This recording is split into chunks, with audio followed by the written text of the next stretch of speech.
新北市卫生局接到检举，讲北台湾上大的和牛进口商现营公司，那像就是甲过期的牛肉重新包装，搁再来卖。卫生局是发现这个牛肉甲牛油等等的产品标示拢已经过期，现场是封存1000公斤的产品，那真正违规，上当会罚2亿。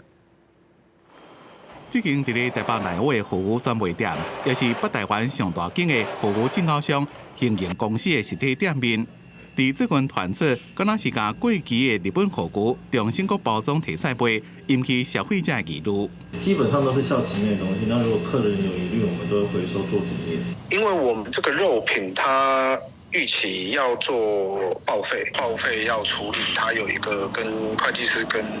报废的公司处理的流程，所以我们通常都是会集一批货之后开始处理。根据中华和牛国际交流协会统计，去年台湾一年进口日本和牛差不多有600吨。业者讲，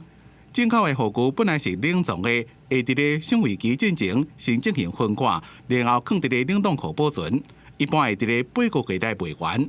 在这段期间，业者就要2个月自主检验一遍，确定肉的品质无变质。我们会去送 SGS 的这个类似的检测报告出来，比如说生菌数、大肠杆菌如此之类的检测项目。在该公司细致的冷冻仓储查获储存牛油以及牛鞭肉等产品，总共1000公斤。那标示的厂位期限为112年的10月到今年的3月份。那卫生局将现场1000公斤的产品全数封存。新北市卫生局强调，因为业者无法度一批一批提供各产品的原进口资料。而且产品包装标示的有效日期也无法度甲原本的制作日期进行比对，另外也阁有疑虑，所以先该封存起来，等业者提出具体资料，再个继续调查。若是算落来业者无法度提供，将会依照违反食安法处6万块以上2亿以下的罚款。